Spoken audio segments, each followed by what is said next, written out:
Bitcoin will replace gold. I said that, out loud, on camera, and before my father-in-law Robert throws a gold coin at his screen and calls me for the next 40 minutes. Let me explain exactly what I mean. Because I am not saying this because I own Bitcoin. I am not saying this to sound edgy. I am saying this because of what has happened in the last 18 months, and because of 5 specific arguments that I could not dismiss no matter how hard I tried to be fair to Robert's garage safe. Stay with me, this one matters. My name is Donald Cash. Double chin, gold tie. A dog named Jerome, who is currently doing something in the backyard that I am choosing not to investigate. I have approximately 5% of my portfolio in Bitcoin and 3% in gold. I told you that in previous videos. That is still true, but today I want to make a specific argument, not a balanced one, a specific one. The argument that Bitcoin is not just a complement to gold, the argument that over the next 10 to 20 years, Bitcoin will take a meaningful portion of what gold currently does. Not all of it, not overnight, but enough that ignoring this argument is ignoring something important. I want you to push back on this as I make it. I want you to think of the counterarguments, because I am going to address the best ones, honestly, including the parts where I have to admit the argument has real limits. And if you still disagree at the end, leave it in the comments. I will reply. I genuinely want the debate. Let me start with what gold actually does, because you cannot argue that Bitcoin replaces something without first being honest about what that something is. Gold does 3 things in a modern portfolio. 1. It stores value over time. A Roman senator in 100 AD could buy a fine toga and sandals for 1 ounce of gold. Today, 1 ounce of gold, roughly $4,600, buys a fine suit and shoes. 2,000 years of purchasing power, roughly preserved. 2. It hedges against currency debasement. When governments print money and the value of fiat currency erodes, gold tends to rise. The 1970s. The post-2008 money printing. Early 2025 and 2026. Inflation and gold move in the same direction over long periods. 3. It provides crisis insurance. When geopolitical stress hits, when investors get scared, they buy gold. The Iran conflict that began in February 2026. The tariff shock of 2025. Gold hit a record $5,602 per ounce on the 28th of January 2026. While everything else was uncertain, gold was gold. Those are the 3 jobs: store of value, currency hedge, crisis insurance. Now let me make the case that Bitcoin is increasingly competing for all 3 of them. Argument 1. Bitcoin is mathematically scarcer than gold. But let me be precise about what that means. There will never be more than 21 million Bitcoin. That limit is not a policy. It is not a law that a government can repeal. It is a rule that the Bitcoin network enforces, hard-coded into the protocol, agreed upon by the global network of miners and users. I want to be honest about one nuance here. The 21 million cap is technically a consensus rule, meaning the network of participants all agree to enforce it. Could it theoretically change? In theory, if a majority of the network agreed to a fork, rules could be amended. This actually happened in 2017 when a faction created Bitcoin Cash and tried to change the rules. But the original Bitcoin network survived, with its rules intact, and the economic incentives to preserve scarcity are enormous. Every holder of Bitcoin benefits from the cap. Nobody benefits from inflating it. The rule has held for 15 years, and the incentive to keep it is stronger every year. Gold, by contrast, has a supply that grows every year. Approximately 3,000 to 3,500 tons are mined annually. That is roughly 1.5% to 2% annual supply growth. 1.5% to 2% does not sound like much, but over 20 years, it adds up. Gold supply is not fixed, it is just slow to expand. There is something else worth knowing. Researchers estimate that between 3 and 4 million Bitcoin are permanently lost, keys destroyed, early wallets abandoned, Satoshi's original coins that have never moved. So the effective circulating supply is probably closer to 17 to 18 million, not 21.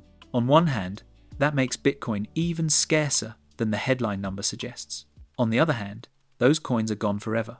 Unlike gold, which can be melted, recycled, recovered, lost, Bitcoin is permanent. When I say Bitcoin is scarcer than gold, I mean it in both directions. There is also something called the halving. Let me explain it simply. Imagine if the world's gold mines were legally required to cut their output in half every 4 years. In 2024, they mine 1,000 tons. In 2028, they can only mine 500. In 2032, 250. And so on until mining stops entirely. That is what the Bitcoin halving does. It is a scheduled, automatic reduction in new supply. The most recent halving was April 2024. The next will be 2028. Demand does not automatically fall with it. If demand stays the same and supply keeps dropping, basic economics says prices should rise over time. Gold has nothing like this mechanism. By around 2140, the last Bitcoin will be mined. After that, zero new Bitcoin, ever. Now, one more honest point about scarcity. Scarcity alone is not enough to make something a store of value. A 1920 newspaper is scarce. It is not a store of value. What makes gold a store of value is scarcity combined with 5,000 years of established demand and a deep, liquid global market. Bitcoin has the scarcity. It is building the demand. The liquidity is growing. All three components are moving in the right direction. Scarcity is the foundation. But it is the starting point, not the whole argument. Argument 2. Bitcoin is built for the specific job gold was always hired to do. The reason people hold gold is not because they love shiny rocks. It is because they do not trust governments with money. Specifically, they do not trust governments not to print too much of it. They do not trust that the dollar, the euro, the yuan will hold their value forever. They want something outside the financial system. Something that exists regardless of what any government decides. Gold has been that thing for 5,000 years. Bitcoin does the same job, and in several specific ways does it better. Let me start with the historical example that makes this concrete. In 1933, Executive Order 6102, the United States government required American citizens to hand over their gold to the Federal Reserve in exchange for paper dollars at a fixed rate. If you refused and were caught, you faced up to 10 years in prison. It happened in America, in living memory. That restriction was lifted in 1974. Americans can freely own gold today. I am not saying the government is about to confiscate your coins tomorrow. What I am saying is, the legal framework to do so was used once, within the last century. The mechanism exists. Bitcoin in self-custody makes that kind of action structurally much harder to execute. And here I want to be precise about what I mean. You cannot just take Bitcoin from someone's hardware wallet the way you can take gold from a safety deposit box. There is no physical object to seize. However, and this matters, if authorities know you hold Bitcoin and obtain a court order, they can compel you to produce the keys. There are legal precedents for this. Bitcoin in self-custody is not legally immune from government action. What self-custody provides is meaningful, practical friction, significant friction. The kind of friction that gold sitting in a bank vault or a brokerage account does not have. You cannot freeze a Bitcoin address that only you control. You can freeze a bank account. You can send value internationally in minutes without a bank, without a wire transfer, without a correspondent bank relationship. For most ordinary transactions, Bitcoin crosses borders in ways gold physically cannot. I will add a regulatory note here because I want to be accurate. If you are moving large amounts through exchanges or custodians in regulated countries, reporting requirements apply. FinCEN and FATF rules cover crypto exchanges the same way they cover banks. The advantage over gold is not zero regulation. It is the absence of physical intermediaries and logistics. That is still a meaningful advantage. For the specific job of being outside the day-to-day financial system, Bitcoin is more capable than gold in most practical scenarios. Robert knows this. He does not fully trust it yet, but he knows this. Argument 3. The institutions have decided. And that matters, but not for the reason most people think. For years, the argument against Bitcoin as a serious asset was, it is retail, it is speculative, it is not in institutional portfolios. In May 2026, that argument is over. BlackRock's IBIT ETF holds approximately 812,000 Bitcoin, roughly $62 billion at current prices, 62% of the entire Bitcoin ETF market. Since spot Bitcoin ETFs launched in January 2024, cumulative net inflows have reached approximately $58.5 billion. In April 2026 alone, $2.44 billion in monthly inflows, the strongest institutional month since October 2025. Morgan Stanley launched a dedicated Bitcoin trust in April 2026, $163 million in its first weeks, zero outflows. 75% of institutional investors surveyed by Coinbase in April 2026 rated Bitcoin as undervalued at current prices. Now, I want to make a precise argument here rather than a sloppy one. Institutional adoption does not automatically make something a store of value. Institutions also bought .com stocks in 1999. They bought mortgage-backed securities in 2006. They invested in WeWork.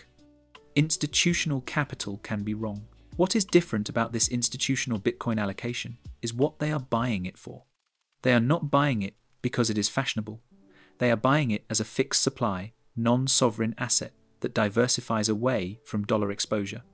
That is a structural thesis, an allocation rationale, not momentum chasing. When BlackRock puts $62 billion into an asset as a structural portfolio allocation that changes the demand profile permanently, it creates a floor. It attracts more institutional capital behind it. It validates the asset class for the next tier of institutions still sitting on the sidelines. That is what this moment in 2026 represents. Not speculation, allocation. Argument 4, the generational transfer. And this is the one most people miss. Right now, in 2026, the largest intergenerational wealth transfer in history is underway. Baby boomers and the silent generation hold approximately $70 trillion in wealth in the United States alone over the next 15 to 20 years. That wealth transfers to Gen X, Millennials, and Gen Z. What does the younger generation think about gold? They understand it abstractly, but they did not grow up buying gold coins. They did not have parents who kept a safe in the garage. Their relationship with stores of value is digital. They have brokerage apps.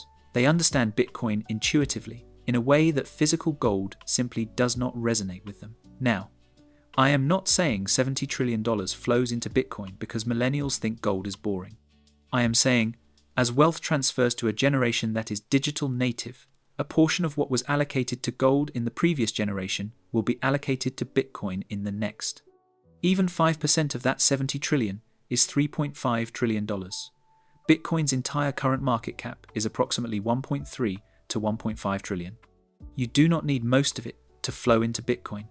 You need a small reallocation from gold to Bitcoin as the generational transfer happens.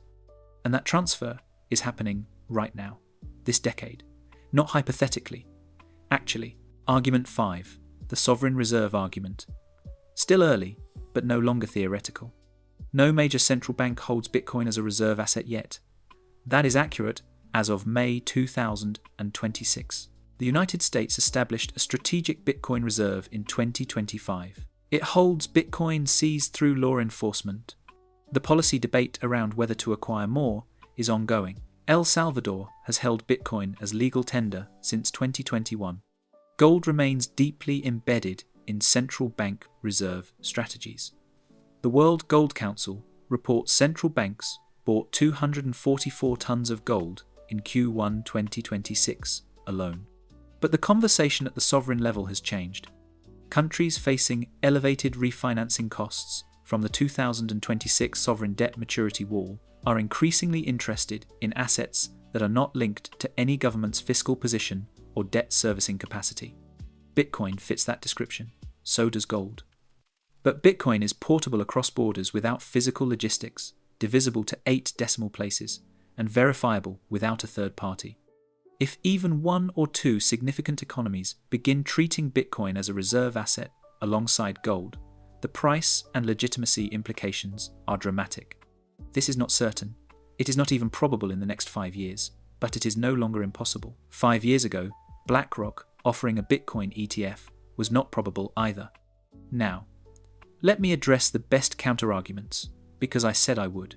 Counterargument 1. Bitcoin failed as an inflation hedge in 2022. This is true and important.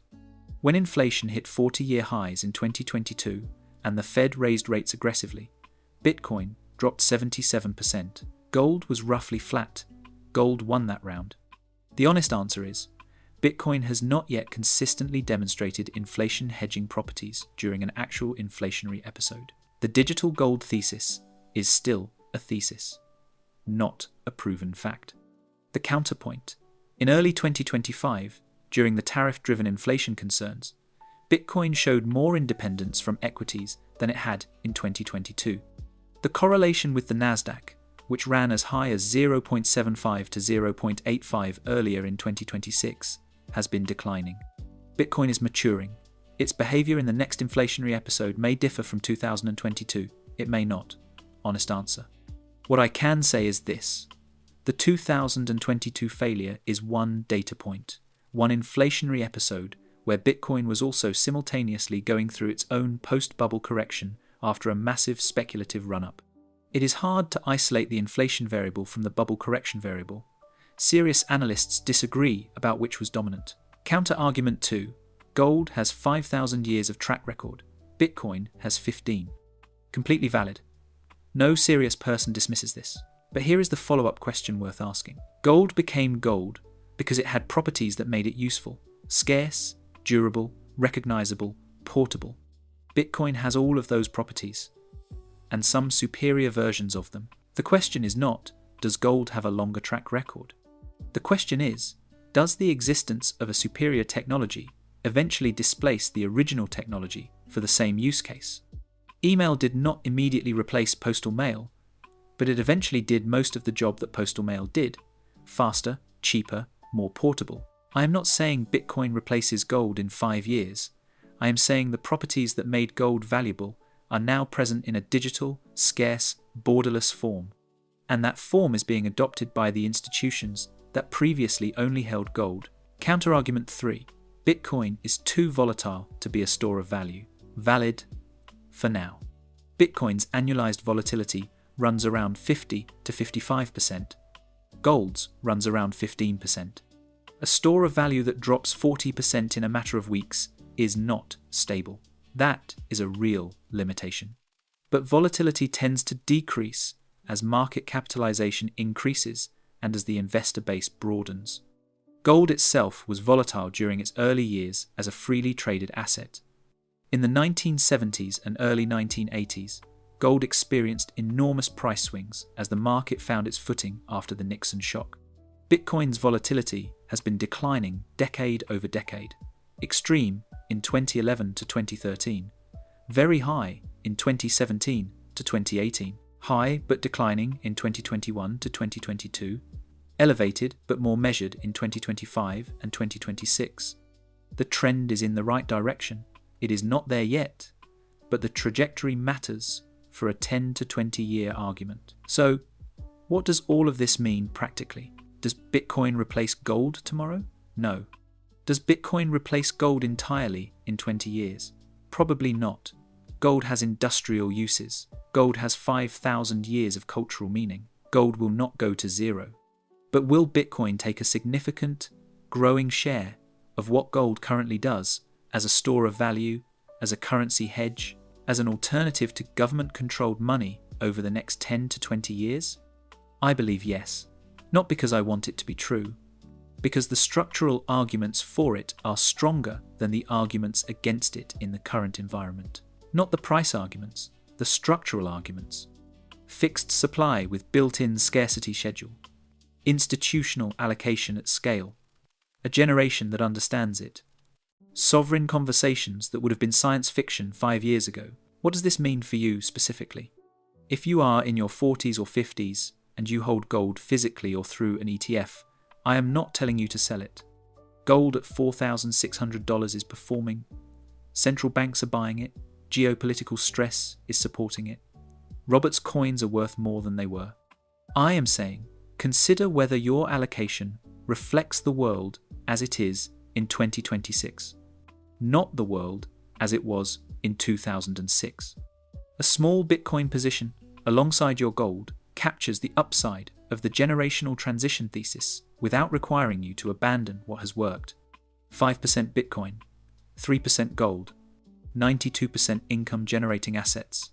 The income from dividends, REITs, and treasury bills is what funds my life.